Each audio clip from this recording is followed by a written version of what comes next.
So at this point, before I take any questions, if I can leave you with anything, just remember, video is the future of the internet. That original statistics that I showed you, 75%, that's a 2018 stat. They estimate that by now it's well over 80%. Okay? That's how people want to receive information, and we can't forget that. I'm going to use an example that I use a lot. For those of us that can remember when websites first came out, let's go back even just 15 years ago. Can't tell you how many people were sitting on the fence. Should I, shouldn't I? I've been doing business for decades without a website. Why do I need a website?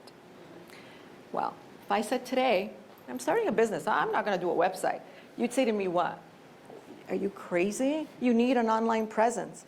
Guys, that's video. If you're not using it, your competitors are. So in some shape, way, or form, start using it. Get into it.